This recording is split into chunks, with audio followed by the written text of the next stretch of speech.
Hey everyone, welcome to Two Car Pros. My name is Ryan, and today I'm going to show you exactly how to measure a drive shaft to have one custom made for your hot rod. Now in a stock application, you can just buy a drive shaft for your car, whatever year it is, but our instance, we have a 1955 Bel Air that's been LS swapped with a turbo 350, and we're using the stock rear end for right now, so that's a super weird application that's not mass produced. It's going to have to be custom made. So I'm going to show you exactly how to measure your drive shaft out, get the correct yoke, to get the correct U-joint, and take it to your local drive shaft shop and have them make one for you. I just had a regular steel one made. You can make them out of all kinds of different fancy materials. Steel's just fine for me. We're not making like a huge amount of power. It's not a race car. It's just a cruising car. But you could certainly go that route if you really feel like you need to. So this is a quick and easy way to get the drive shaft measurement correct. That way you can get in your hot rod and drive it down the road. Now all drive shaft shops are going to be a little bit different, but they just need the three things I talk about later in the video, and they can make you one in about a week or two. With all of that out of the way, let's go ahead and jump in. So before we get to measuring or anything like that, we need to set the car up for the measurement. So obviously I have a lift, and that's probably not going to apply to you at home, but that's okay. All you have to do is pretend that this and this are jack stands on the floor, and then pretend my screw jack here is your regular floor jack. So you want to lift the rear of the car up a bit with the regular jack until it reaches its riding level, and then we can measure it. So here's the back of my transmission. I have a plug on here. Be careful, sometimes they leak a little bit of transmission fluid. Ours isn't, so that's good. And what I have here is my slip yoke, and these are bespoke to the transmission you have. We have a turbo 350, so this is a yoke built for a turbo 350. I'll leave a link down below in the description for this, but it'll only work if you have a turbo 350, so find out what transmission you have. However, the rest is all the same. So we're going to take our slip yoke and put it on the splines here, and we're going to put it all the way forward, just like that. Now, a lot of people might think, okay, you're good, you can measure. No. What you need to do now is pull it out about 3/4 of an inch or so, because if you pull it out too far, you won't have enough spline engagement. If you push it too far in, as the axle moves and wraps and unwraps, it'll push the yoke too far into the transmission. You can ruin the transmission, or you won't have enough engagement and it can fall out. So it really needs this 3/4 movement out of it bottoming out. So before we start measuring too, I want to mention that you want to keep the yoke as horizontal as possible. You want this surface here to be perfectly flat with the ground. Because if you have it tilted or at an angle or vertical, it's going to change that measurement. We don't want that to happen. So I've marked in gold right here on the very middle of our circle, and that is where we need to hold the edge of our measuring tape.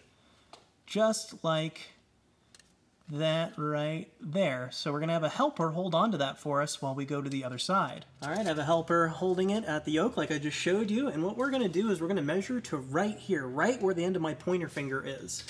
So let's go ahead and get our measurement.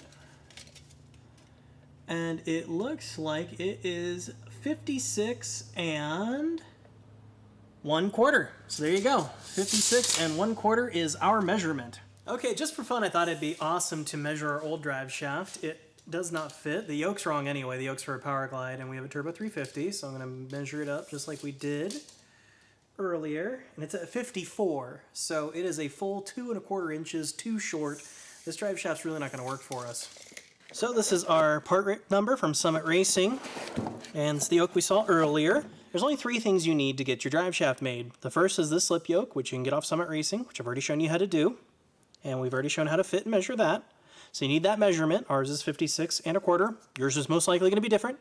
And then you also need this U-joint. This is what actually goes in the pinion side of the drive line. So this is the pinion U-joint, and these have a bunch of different numbers and stuff. If you know the number, you can probably just tell them that. I'm not going to take any chances. I'm just going to take this with me and say this is what goes on the pinion side. So I have our drive shaft back from our drive line manufacturer over in Oceanside, California, Oceanside Drive Line. They have been absolutely fantastic and hooked us up with this dynamite drive shaft.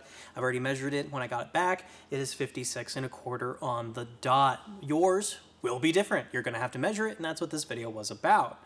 So when you get it back from your drive shaft manufacturer, you notice they'll be taping this U-joint over here, and that's to keep the cap on the joint itself and to make sure the needle bearings don't spill out of that. So don't remove this tape until you are ready to install it into the pinion. So before we install it, we're going to lubricate the slip yoke with some grease, and we can install it and everything should be good to go. Never put this on dry. So now we can reinstall our drive shaft. We're just going to carefully feed it up through here. Now normally you don't have this parking brake arrangement you have to worry about, so you can just kind of lift it up into its place. So now we can align our slip yoke with the splines on the transmission. It might take a little bit of jiggering to get it just right. Oh, there we go. And we're going to go ahead and slide that in. We can actually bottom it out like that, and now we can go to the pinion side. So I've aligned the pinion so it's nice and horizontal along with our U-joint. And what I'm going to do now is very carefully remove the tape, holding onto the caps with my fingers. And don't just yank this off willy-nilly. Be very deliberate and gentle. Hold on to those caps so they don't fly off. That'd be a real boomer. Now these caps, a lot of the time people get this wrong. This little indent here, this little tang that is just in front of my finger, the U-joint caps need to fit in between those on both sides. If it doesn't fit, either a needle bearing is rolled over and the cap's not sitting quite right, or you just plain Jane have the wrong U-joint. But I think ours is right on the money, so we can just hold the caps and slide it into its position, making sure that the cap on both sides is behind that tang.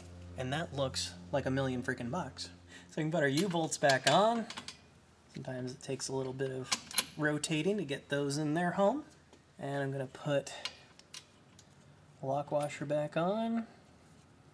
So I've put that U-bolt on. Now what I'm going to do for you, the viewer, I'm going to rotate over my drive shaft gingerly, just so it opens up so I can get this U-bolt on in the same position.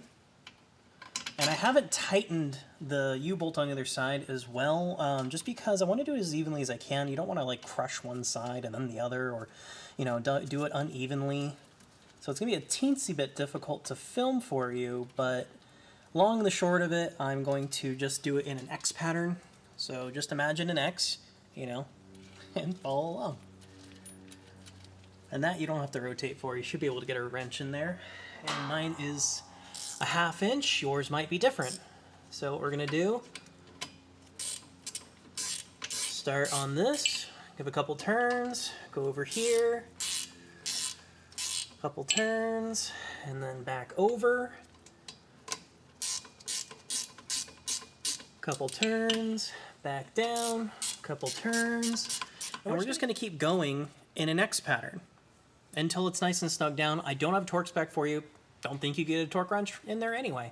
So just keep going around multiple times in an X pattern. Also, if the drive shaft is moving on you, you can put the transmission in park and it won't move on you anymore. All right, that was my 4th time around, and it feels really, really good. So I think we're good to go on this guy. So I'm just gonna do a quick little walk around of what our finished product looks like. And check that out.